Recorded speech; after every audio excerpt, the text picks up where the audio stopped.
Point suivant, ici, vous avez un processus classique de réaction face à un événement. Et après, on va prendre un exemple qui est encore malheureusement d'actualité. Donc, un événement arrive. Ok, par définition, un événement, c'est ni positif ni négatif, c'est neutre. Un événement, il est tel qu'il est. Ensuite, un processus interne, qui est propre à chacun, fera en fonction de raisonnement, de croyances, de pensée, de ressenti, qu'il va y avoir un état interne. Sentiments, émotions, positives, négatives. Et puis, de cet état interne, va venir un comportement externe. Donc, la phase visible, finalement, aux yeux de tout le monde. Si on prend, exemple d'actualité, Covid-19. Est-ce positif? Est-ce négatif? Ni l'un ni l'autre, c'est neutre, c'est un événement. Chacun, par rapport à son processus interne, en a fait, en tout cas de la façon dont il a pu, une opportunité ou une menace. Nous, l'an dernier, je me rappelle, à l'instant, on devait faire le rassemblement de l'an dernier. Avec Seb, on s'appelait 3 jours avant la fin. Qu'est-ce qu'on fait, quand, comment et tout? Fonce, t'inquiète, ça va le faire. De toute façon, ça le fait. On est des travailleurs, on triche pas, on est honnête, on est droit, ça va le faire. Et on va trouver une lumière là-dedans. Et puis bon, discours du président, je me couche le soir, j'étais rouge, hein, et puis je me dis, ok, tu peux pas, de toute façon, tu n'as pas le droit. De toute façon, demain, tu retournes à l'agence, tu as 30 collaborateurs. Donc il faut être positif. Et de toute façon, tu l'es toujours.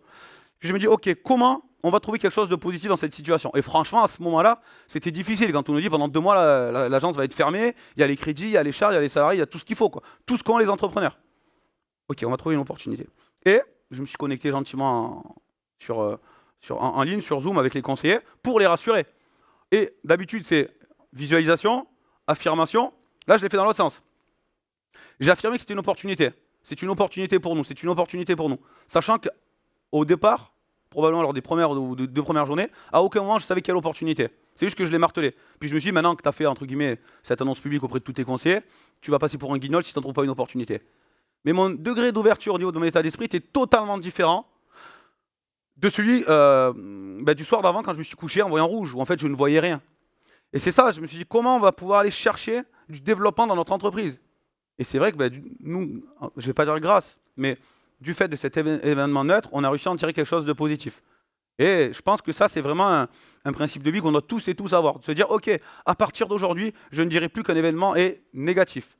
Un environnement est neutre, à moi d'aller chercher le positif. Dans chaque situation, aussi difficile, anxiogène, compliquée qu'elle paraisse, il y a du positif à aller chercher.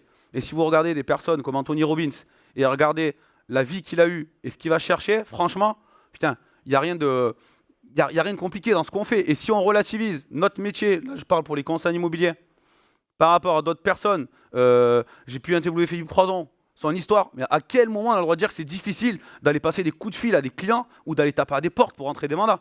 On n'a même pas le droit, c'est de l'indécence. Donc voilà, nous en tant que conseiller immobilier, on redescend, et là on va voir un petit peu les méthodologies, tout ce qu'on peut mettre en place après, mais franchement, c'est un état d'esprit qu'il faut avoir.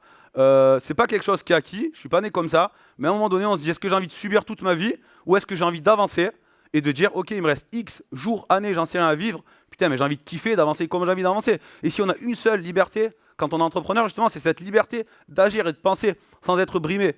Autant pas nous-mêmes nous auto-brimer, c'est pas possible.